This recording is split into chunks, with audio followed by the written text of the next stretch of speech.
Death is the most important journey you'll make. How long can people live? For as long as they want. You have that control of choosing your death. I plan to live to at least 180. But when people press me, I say, I'd like to die at a time and by a method of my choosing. And you just named the method that I would choose whenever I'm done. I was then very thankful and blessed that the path of was given to me. Doesn't matter who you are.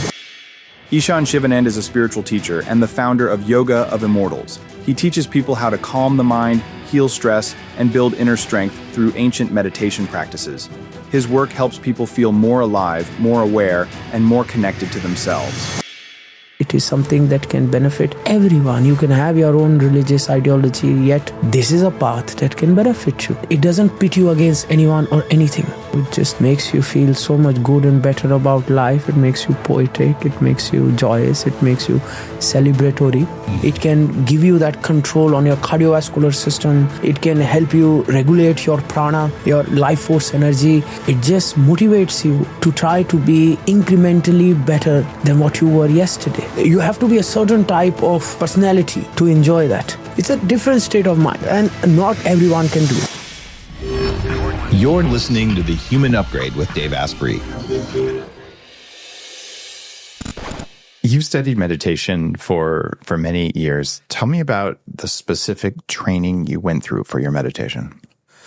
So the first thing that we need to do when we are practicing meditation, studying as kids, is chanting mantras. That takes the mind into a state of, I think the English term would be like a trance, hypnotic. Right. And it's doing the same mantra again and again. And when I say mantra, I don't want it to be confused with prayer or stuti. Stuti means you are thinking of a deity and you're trying to butter the deity with words.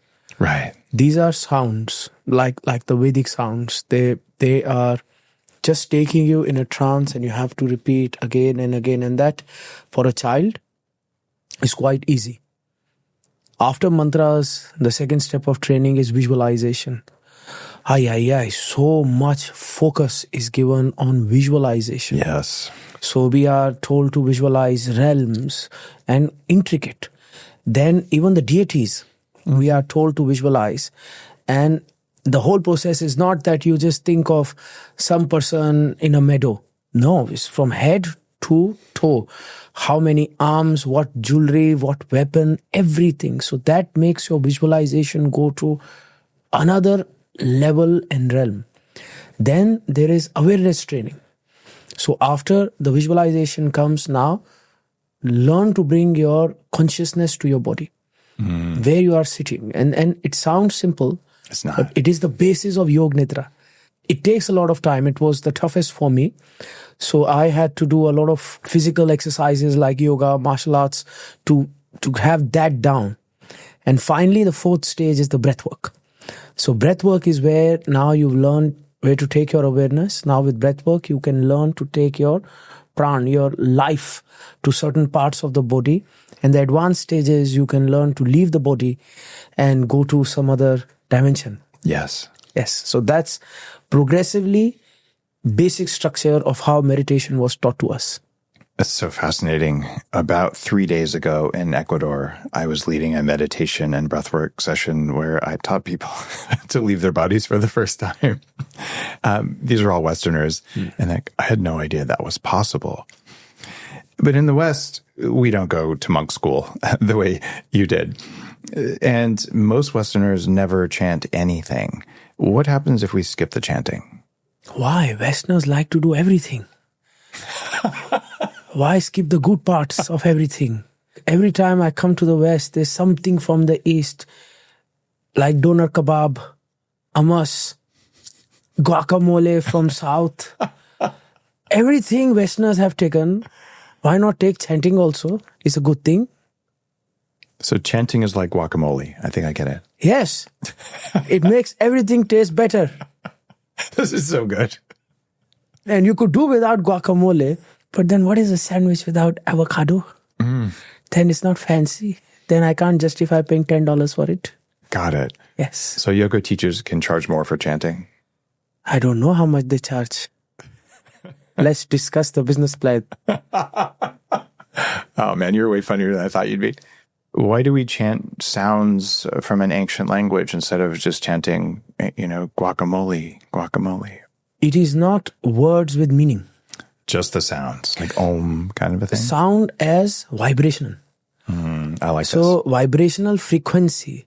So, for example, ayun rulruk ayod ayoj hayabarat lanya mangana namja baigada das jabagada das kafachata tachata tau kapai shashasar hal om nama shivaya.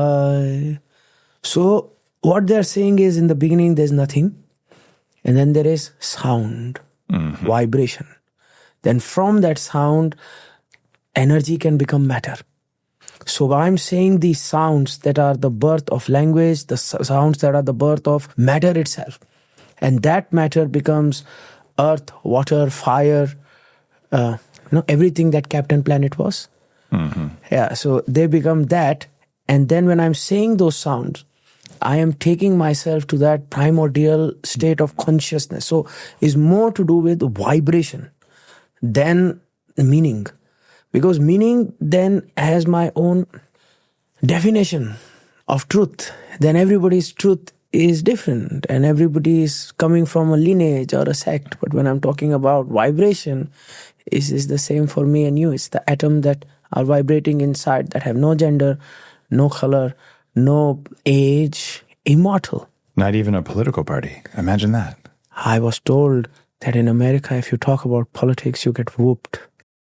About one side or the other, I've found that it's safe to make fun of both parties at the same time. I like my visa stamped. So, very nice. Everything good. Well played. It's not that different, though, even in the West. I know if you study the Bible, it's in the beginning, there was the word. That's a vibration. In fact, every one of the ancient lineages that I've been exposed to has a story like that. The word was with God and the word was God. That is the supreme consciousness. That is the thing that any saint who meditates and connect to the supreme, we call him a Siddha. Siddha means the awakened one, the enlightened one. Right. So it's just different that the people who wrote the Bible were the saints who were geographically meditating in that part of the world. Sure. And the people who wrote the Vedas are the same, the enlightened ones. So now they are not those people, they are just vessels of that supreme consciousness. And there's some evidence that I think is pretty credible that Jesus may have spent about 7 years learning in India too. Have you come across that? I don't know evidence. Where I come from, it's a common knowledge.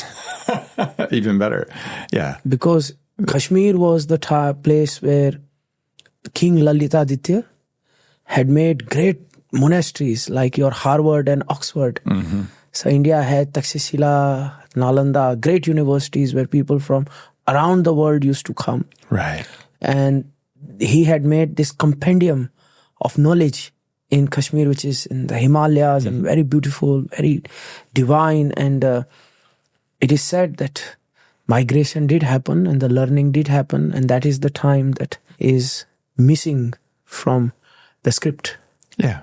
It would make sense. You would think any modern mystic scholar would explore the world for knowledge versus... And the Silk Road existed. So there are pathways. Yeah. And during the time of Lalitaditya, Kashmir was a great center in the Silk Route.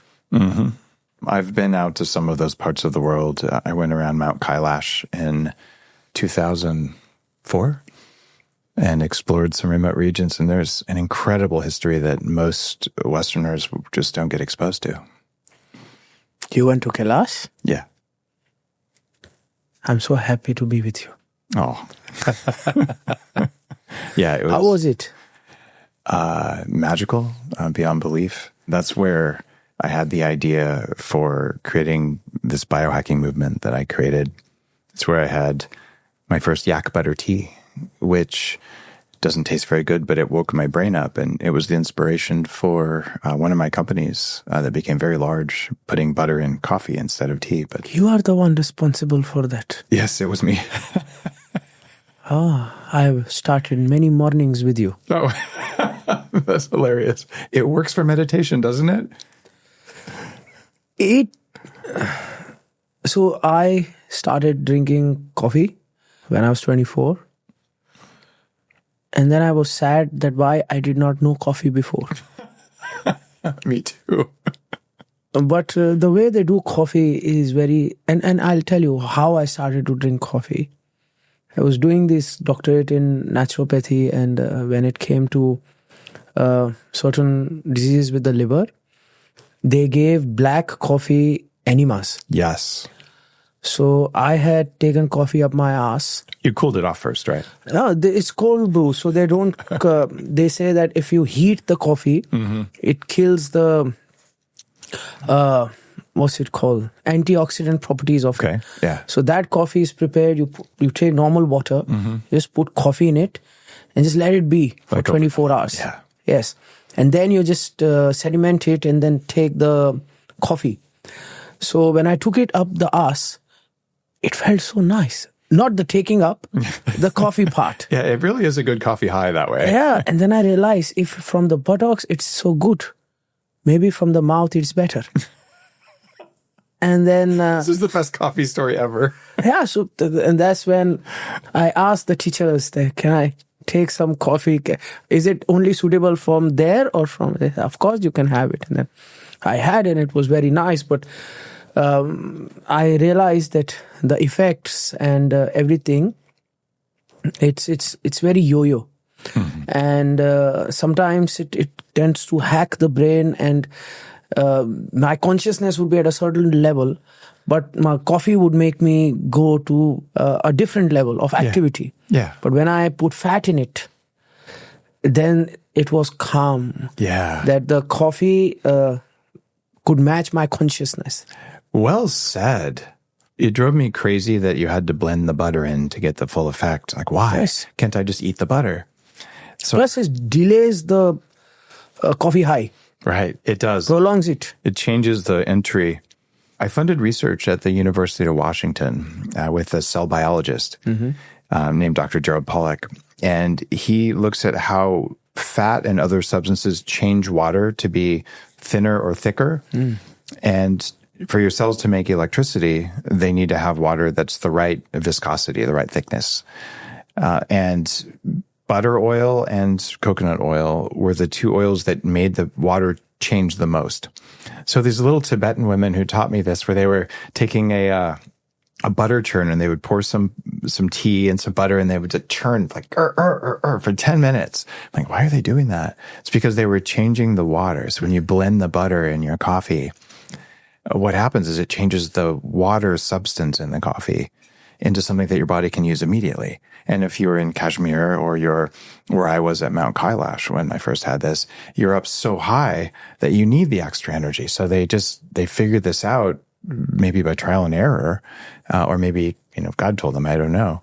But I certainly felt the effect. And yeah, that's what started that whole thing, was really ancient Ayurvedic knowledge just brought to the West.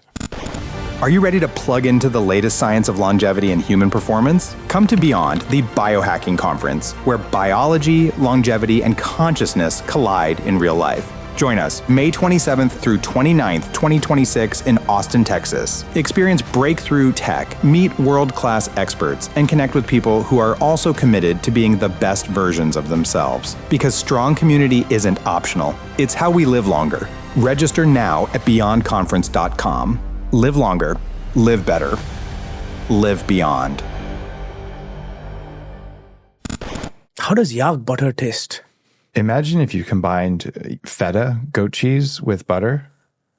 It's on the sour side. Yeah, it's got that cheesy taste. It Like was not goat. delicious. Yeah, like goat. Yeah. It's not something I would necessarily want to drink, except it made me feel good.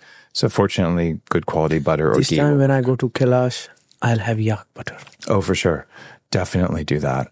I had a lot of spiritual awakenings on that trip. I spent about 3 months walking around Nepal and Tibet. And I planned to go to India, and something fell through. And even though my whole tech career, I worked for Indian-founded companies almost exclusively, every time I've had a trip scheduled to India, it always gets canceled. Even last year, I was going to host an event, a 5-day event with the Dalai Lama, and it got canceled. So one of these days, I will make it to India. I don't know. Maybe I can host you. That would be fantastic. Yeah. It was probably only when I was 30 that I read the Bhagavad Gita, which is, in the West, it's basically the Bible of India is how an American would describe that. It's the primary religious text. Is that a good way to put it? One of them. What's a better way to put it?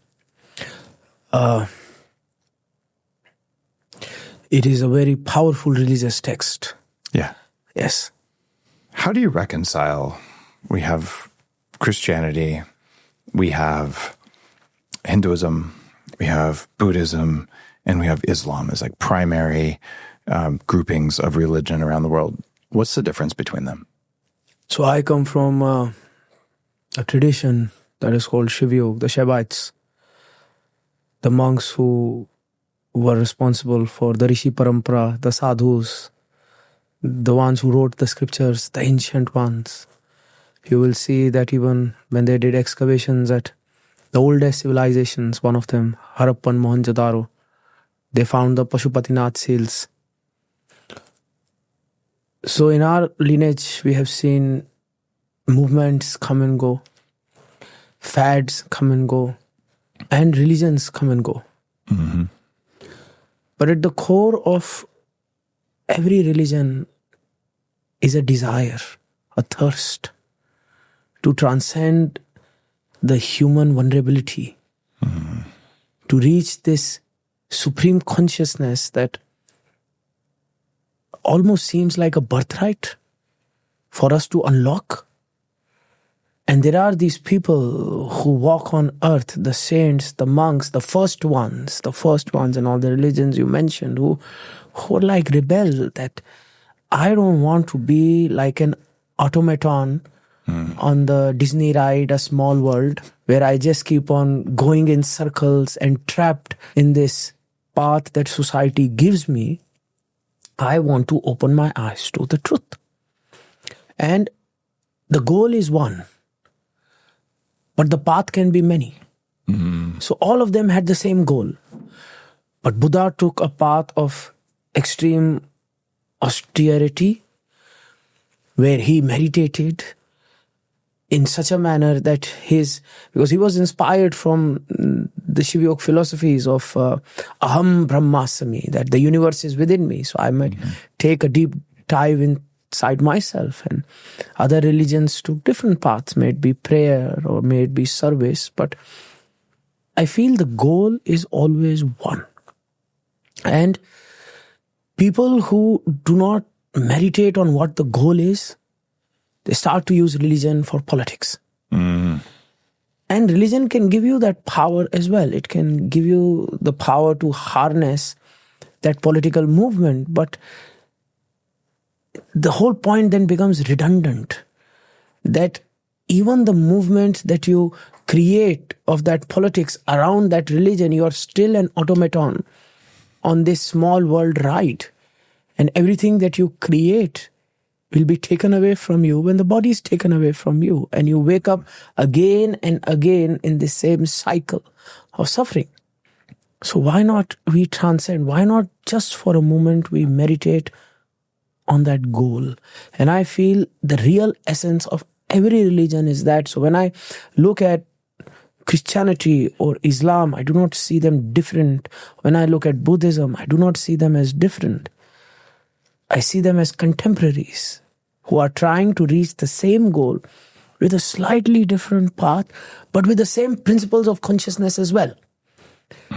And that is where I believe it's common ground and better to walk together towards that height, because it is a tough journey. And if we forget that goal, then we just start to cut each other's lines. So better walk together to that same consciousness. Very beautiful. And I realize I am going by market size. There are many, many other religions some of which have profoundly powerful teachings.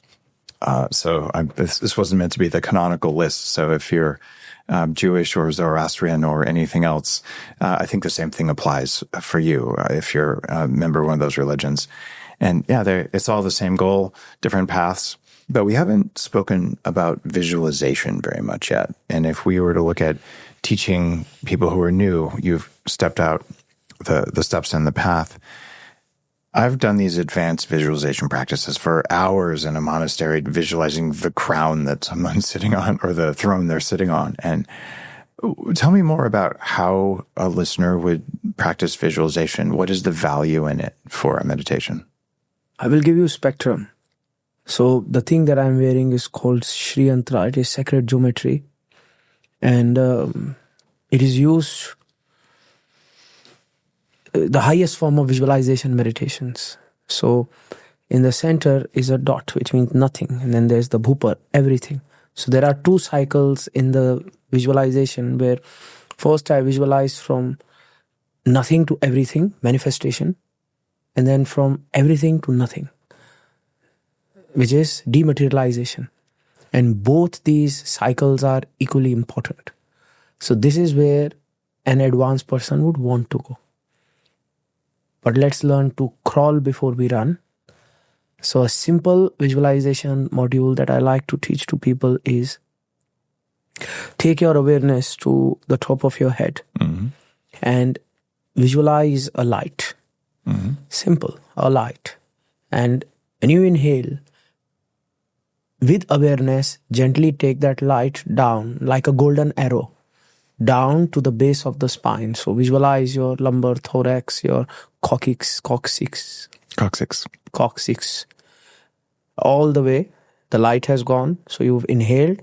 And then as you exhale with your breath, you merge awareness, breath, visualization. So it gives strength to the visualization, makes better nerve connections, what I'm trying to do with visualization. And then the arrow is going up. And as the arrow go up, visualize it becoming brighter, stronger, having the capability to dissolve any and all etheric mental blockages. The focus is on the spinal cord. Look at the spinal cord as if it's an elevator shaft, hollow. And that is where the light go down from the brain, from the medulla oblongata, down to the coccyxes. Coccyx or sixes? Coccyx. There's only one. Yeah. Okay. Base of the spine, coccyx. And then exhale and it go up. Let's try. So we just go. Simple. Inhale. The arrow go down. Now it's the coccyx. Now exhale. And the arrow goes up. And if I do this for a few minutes before I sleep, it will help calm my mind. And it is a very good beginning point of the visualization modality. I like that. I like your shirt has abs. That has like digital abs on it. I have real ones too, but That's nice. I also, but they are well protected underneath the fat. That's a good strategy. You've mentioned your necklace, the pendant. I was going to ask you about it before you brought it up. It looks like it's also 24 karat gold, is it?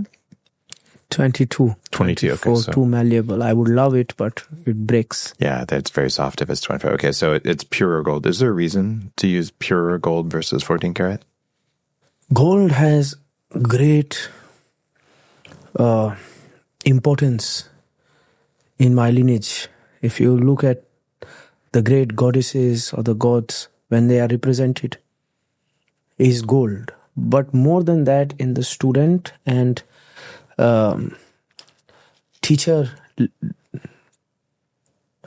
student-teacher relations, gold has supreme significance. The best student is called Supatra, meaning a golden vessel. And my teacher, one of the first lessons he gave me was, you must be like gold. And I said, how I can be like gold? He said 3 things. Number 1, he said, you must shine like gold. And shine like gold means gratitude.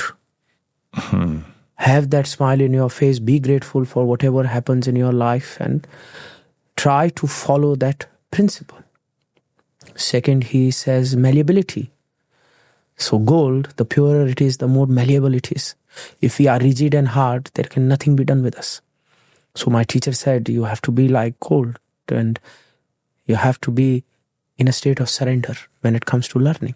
You cannot learn jack if you don't learn to surrender. So we value that malleability. And the third thing he said, indestructibility. Gold, you put it under the ocean, Spanish galleon, 200 years later, gold is gold. Doesn't change. It doesn't corrode. So we want that power. With us, the power is anything that's shiny, it attracts us. So my teacher said, you have to have a goal. And anything and everything you do must help you reach towards that goal. So your goal should not corrode at all with anything that happens. And if you can do that, if you are gold, then the one thing we value most, superconductivity. Then whatever the teacher is, you will be able to conduct his wisdom through you, his energy, his grace, his power. Wow. So that's why gold is important.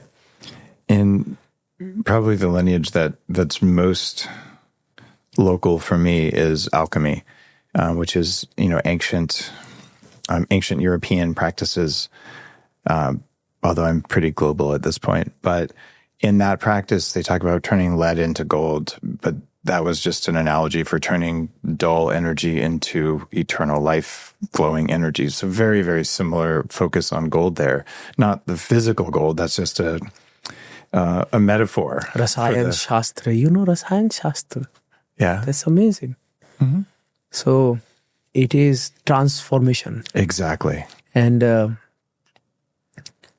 the most famous alchemist where I come from is called Bogarnath. And he was able to transform Navpashang, meaning he took the 9 deadliest poisons known to man and he transformed them into the greatest medicine known to man. Wow, that's powerful. And there is this temple in Palani where he made idol of that Navpashang, and it was said to be such a strong medicine that it could heal everything. And then the priests there, what they would do is they would take a coin and they would just scratch the idol a little bit. So after some time, when they checked, the idol was very nice, beautiful from the front, and he was from behind. So then they forbade now anybody touching the idol, but it is said that Bogarnath, before he died, he hid 9 such statues, each one more powerful. And when the time would be right, this great medicine and the process of transformation will be revealed to man. Oh, wow. And where is this temple? I got to go visit it. I always visit weird old ancient sites. Palani. Okay. South Palani. India. South India. All right. When I finally make it to India, this is going to be on my tour for sure. Let's go. All right, let's go. That'd be fun. Let's find the 9 statues. Okay, let's do it. I'm going to lick the back of them, though. Is that okay? Time to make another startup. Lickmystatue.com. That's so good. Yes. Some of what you said about breathwork being an accelerator for meditation kind of feels like cheating. I mean, what about psychedelics? What about special sounds that put you in a meditation state? What about electricity running over your brain that puts you in a state? Are those cheating? Are those beneficial? When I talk about psychedelic, I have to be very alert and conscious, because what happens is we use certain plant medicines for thousands of years, and then an American finds it. And then he starts to use it recreationally, and then it become a classified controlled substance, a drug, and then the natives can't use it. Yes, it does happen. And it becomes very scary for ancient lineages because of that reason. So psychedelics, or I don't want to call psychedelic, because that just has that whole lava lamp feel to it. It does. Plant medicine is ancient. It's very powerful. But there is certain way to use it. For example, I will not name the plant, but there is a plant that is used in some of the alchemical processes that we use, that if you are unworthy and you use it, it will show you hell. And people go crazy. But if you are worthy and you use it, you can control the gateway to the dimension that you are opening, and you can enter and exit. So, plant medicine need to be used by somebody who knows the medicine. It's like you don't want a junkie being your anesthesiologist. So, there is a whole method to it. There is a science to it. There is a reason and rhyme. And the people who do it, the native, they are the citizens of that realm. Yes. Whereas the people who recreationally use it are tourists to that realm. And tourists always get jumped. Any culture you take it, tourists will always make an ass of themselves. Tourists will always get jumped. Tourists will always disrespect the culture. Tourists don't know what they are doing. They're just there for TikTok.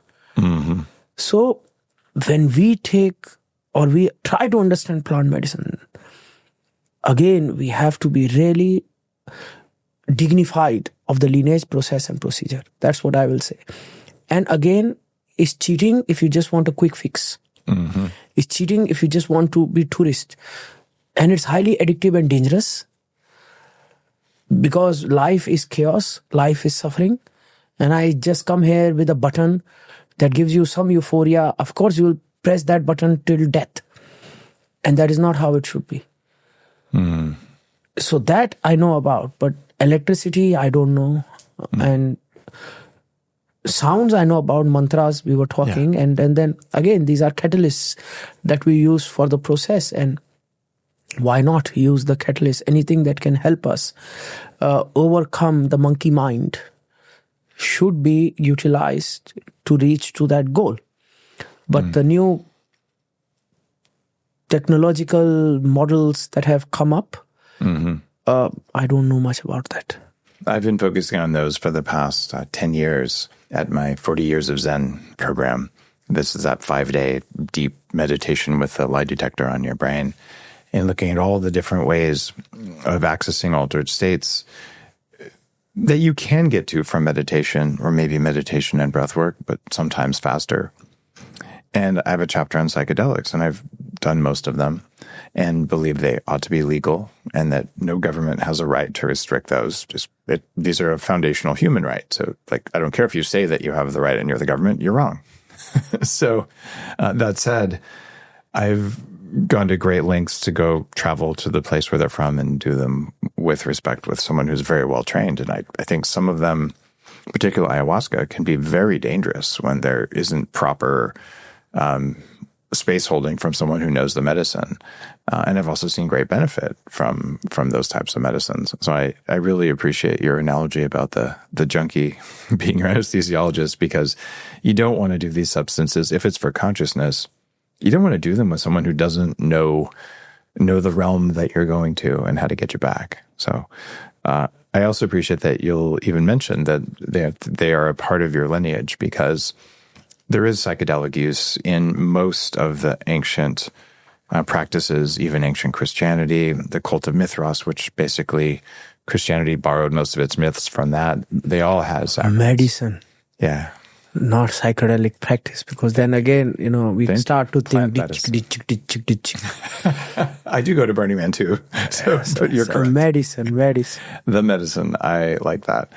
And on that note, things like the American Medical Association try to hijack that word to be theirs and to only mean pharmaceuticals. And we're talking about a much larger medicine. One day they will crack the code and they'll make a very good medicine with the active agent, and it will help a lot of people, and it'll be super expensive.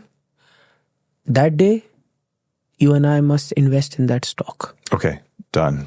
I'll call you if I find it. Yes, because I'll give you an example. Turmeric.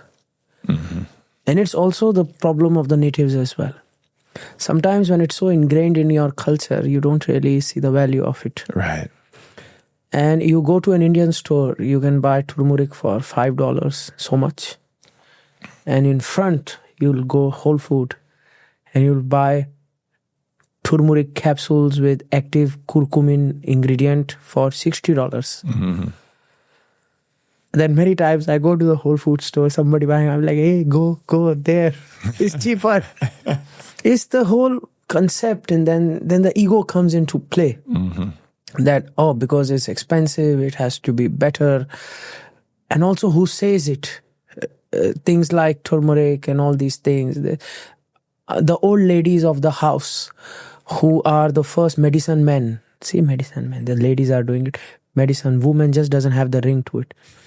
Medicine person. There you go. So, they are like those shamans of the house, and they are the ones who bring the concoctions and the health elixirs and tonics.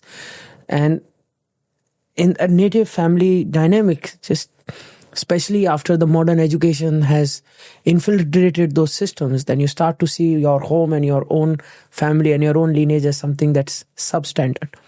And then the same somebody else who looks fancier and a nice fancy sharp suit tells the same thing your grandma was saying for free. It just sounds better and people are ready to spend so much money on it. I remember I was in New York and this Indian origin, second generation American gentleman comes and he's like, have some... what he called it, golden latte or something. Yeah. And look, haldi wala doodh. It's haldi. Again, it's something so random in the East. And then he's like, no, this is golden latte and this has this property and that property and this. I'm looking at it. I'm like, your ancestors must be so sad right now. So, it is the whole presentation bit, which I think is the world we live in. It is the world we live in. I'm laughing repeatedly here because obviously I'm a white guy, but I talked about putting ghee in coffee and in tea. And I talked about the benefits of butter and ghee. And I have given large talks to Indian audiences and they're listening to me tell them to eat exactly what their grandmother told them. But you are unique because we've always had the ghee. I'm like, do what your grandmother said. That's my whole talk. But see, we've always had the ghee. Yeah. You married it to coffee. We never thought that marriage will work. That's true. And that marriage is amazing. I agree. So, that's your uniqueness. But coming to your point that when you'll say something in India, it will be heard more. And I think the same goes both ways. If I'll say something here, it will be heard more. That's why we are speaking together. 100%. Yeah, you have listen. You have a very unique perspective. I'm really enjoying our talk. Let's talk about immortality. How long can people live? For as long as they want. How long are you going to live? So as long as I want. How long is that?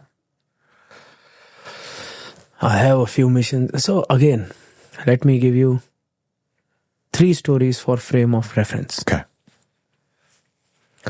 One is the concept of Iksha Mrityu. Iksha Mrityu is you have your consciousness. Mm-hmm. And you start at base level. Everybody starts at the same base level. Iksha Mrityu literally means choosing your death. And when you raise your consciousness and you reach to a certain point in your Sastra Artha 1,000 petal lotus, and Om Mani Padme Hum, the inner gem is revealed to you, then you have that control of choosing your death. We have stories from Bhagavad Gita, Mahabharata, where a warrior has 100 arrows in him, Bhishma Pitama, and he don't want to die right now because he's inauspicious. He say, fine, arrows are there, but I choose when I die. Yep. I choose how I die. And it is such a very powerful teaching that even when I was kid, young kids were taught. And I am amazed by the denial the West has towards death. Because I work in hospices and people are drugged out of their consciousness Yeah. is like death is the most important journey you'll make. You have to go from point A to point B. You have to be alert, fully conscious. Yeah. You won't expect drunk driver to reach destination safe. And your drunk grandma, how will she reach where she has to go? Then she'll be a spirit everywhere because she never knew how to reach where she has to go. Even in Tibet, you must have studied the Bardo, where so much focus is given on how to die, how to choose death, and the way in which you transcend, because death is that point that can take you towards enlightenment if done properly.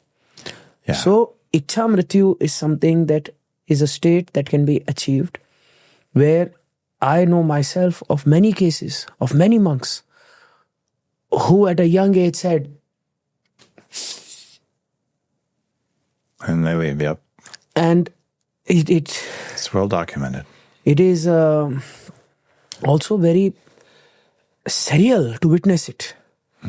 A great friend of mine, and we were meditating together, and he just, young, I was 14, 15, and he just looks at me, and he's like, Ishan, I love you, this, that, and we are meditating, and my teacher comes, and he just put flower on his neck, and we are meditating, and then, as a young monk, there are these, we have our own competitions. I'm like, he open eye first, I open eye first. And then after some time, my ass just freezes. And then I open my eyes and he's still meditating, smiling. And I'm like, what the hell? And I shake and he's dead.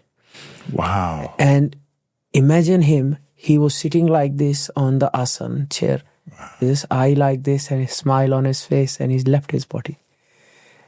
How do you know he wasn't going to come back? He turned blue. Okay, that's a pretty good sign. Yes. I don't think he's coming back. The tether is broken. Yeah. There are states where you leave, but then you don't break the tether and the body doesn't start decomposing. So that body was gone. Okay. And that is Ichha Mrityu. And that is a very powerful state that a lot of lineages talk about and they reach it.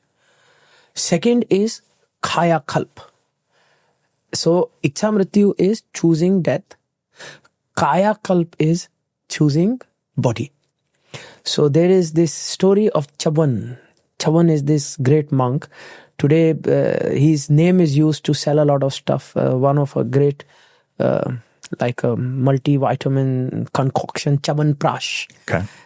And it's Chaban Maharshi. So, it's said that he was in the forest and he was doing some research, and then he looked at his reflection and he's like, when did I get so old? And he's like, I still haven't married or dated or, have my fun in Austin 6th Street.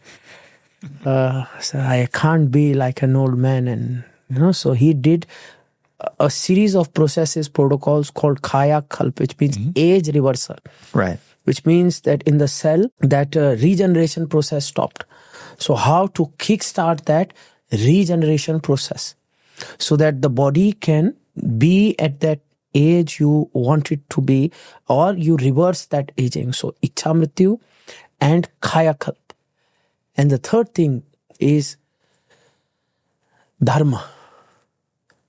So if you are wanting to live on this planet Earth, I'll tell you a story that in Mahabharata, again, I am using that reference because you used it first. Bhagavad Gita, there are two figures. One is who is cursed with immortality. And one is who is blessed with immortality. And one who was cursed with immortality is still alive. His name is Ashwadama. Some people call him the abominable snowman. What? Oh, the Yeti, yeah. Yeah, so, he's like this big, strong guy in the Himalayas lamenting because he was cursed with the immortality. And then there are the Chiranjeevi like Hanuman. He's been blessed, so he's still there. He's happy. He's helping whomsoever he want to help. And he also live in the Himalayas. And whenever the time is, he comes to help.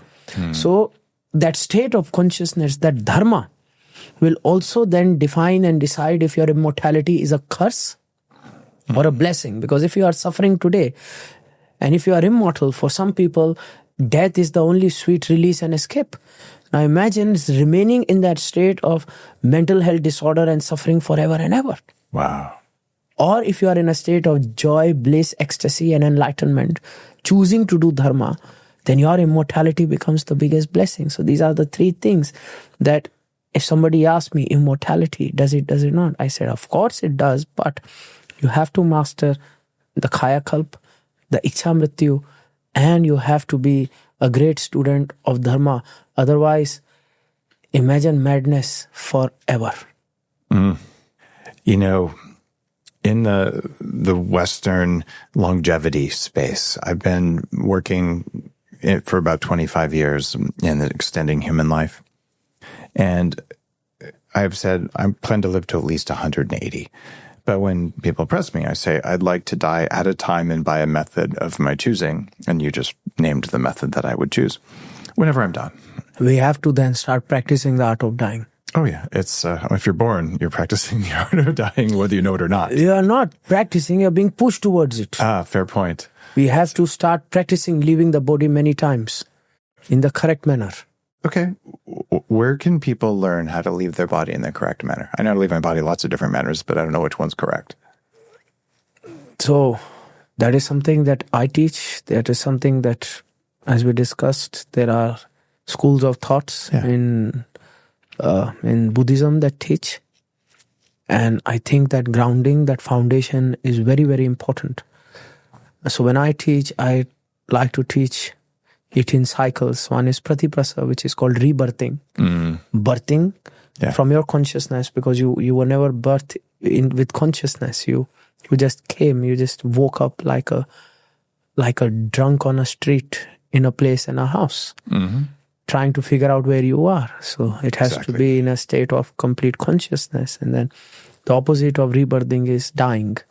So pratiprasa, in the art of dying, which I believe every spiritual person must, materialization, dematerialization. Exactly. Both the things. And what it does is, it helps people the power to create, but it helps people also with the power to let go. I talk about art of dying in the book. There's a whole chapter dedicated to it with a meditation practice. And I got you one. Oh, thank you. Remind me of the title. The Practice of Immortality. There we go. The Practice, and it's practiceofimmortality.com. And the reason I wanted to have you on, well, you're just an interesting guy with a very broad and unusual, at least in the West, set of knowledge, is in the modern longevity movement, we kind of have this divide. I'm on the live as well as you like for as long as you like side of things. There's a good side to be. And there's another side that's existed for 25 years that I've been in this space, where there's some people who kind of fear death. And I've had someone tell me, we're not going to let you die. And I'm like, how dare you stop me from dying if I want to die? There's nothing wrong with that. We all do it at some point. The sun will burn out it's going to happen at some point. So fearing that isn't a wise move, because it just makes you afraid. So there's the avoid death at all costs, which seems like it might be hellish in the abominable snowman way. And then there's the live rightfully and joyfully as long as you want. And so I see this division now when we talk about immortality, and in your work, you approach it from a very spiritual perspective, but it's very relevant for those of us in longevity. But my friend, we are already immortal. Oh, I agree on that perspective. We're talking about our meat bodies, not our spirits. So people who have too much body consciousness want to live as they are. There's the story of a person called Shankaracharya, a great monk. He died quite... Again, see, now I'm using... The problem with English is a baby language. And that's why when I'm talking to someone, sometimes they think they are understanding, but I am forced to use a vernacular that will suit English. And many times I have to take the poetry of an ancient language and chop it down with a cookie cutter to make it sound English. So it's good for like angry rap, though. You got to give us that. A what? English is good for like the angry rappers when they're just, throwing down rhymes. Yes, yes. So at least there's that. Yes, and other things as well. It's good for ordering coffee at Starbucks. And so this guy, he left his body at an early age chronologically because he finished his mission. But there is this point where there was a lot of bad things that were happening in the name of religion. So he partook in debates, theological debates with various schools of thought, where he wanted to show that there is a better way than subjugation of women, etc. Right. So one time he was debating this scholar called Madan. And how this debate would happen is you would wear a garland of flowers. And as your beliefs will weaken, the flower will wilt. Wow. And if your beliefs are strong, the flowers will remain fresh. So Madan, flowers started to wilt. And Shankaracharya, he was happy the debate is about to end. But Madan then tag-teamed his wife. And his wife started to ask all questions about sex and intimacy and things that Shankaracharya, being a monk, didn't know anything about. So he said, wait. And he took a break from the debate and he went and left his body. It's called Parkaya Pravesh. Again, it's something very normal in meditation and tantra practices, where you leave this vessel and you find another vessel. So if this vessel somehow is not suiting my goal, I find another vessel. So he went and he saw that there was a prince dying in Bengal, and he entered him. And being a prince, then he had all these princesses, he had all these, the rap video things. He learned, enjoyed, experienced, transcended, came back to his body and did a debate and won. So people, when they are saying they are afraid of death, it is a fear of losing the only thing that you know. And if you only know the body and your 5 senses, then you know nothing, Jon Snow. Where did that come from? Game of Thrones. Game of Thrones, exactly. Yeah. I see things go in my mind and then I don't know where they are from. So you know nothing. Because you are just thinking that this is it. This is my body. This is my senses. And if I leave this, then I have nothing. I don't have my name that I work so hard to build. I don't have these hands through which I touch and feel. I don't have my eyes. And that's why they want to prolong it. They want to cyborg themselves. They want to cryogenic themselves, or they want to transfer their brain into a robot or a computer or whatnot. Have you? But it's because you only know this much, so you want to preserve this much. Right. You only know the flower, so you want to freeze the flower. You don't know the tree. And if you know the tree, you know the seed. If you know the seed, you can recreate the tree as many times as you want in ways and manners that you can't even comprehend right now. Beautiful. And that's where I believe that a person who's part of the longevity movement has to then take meditation not as recreation, but as a very important part of learning thyself. Exactly. Wow. How beautifully put. That's why my most recent book was #1 bestselling philosophy and meditation book, and I'm a longevity guy, because I don't think I could do the longevity practice without all the weird meditation stuff that I've done. I just don't think it works. And no matter how many supplements I take, they're a part of it, but they're not the end of it. So thank you for positioning it that way. That really gives me food for thought. And thank you for coming out to Austin and being on the show. I think a lot of people are going to really enjoy the wisdom you shared. Yeah, thank you very much. See you next time on the Human Upgrade Podcast.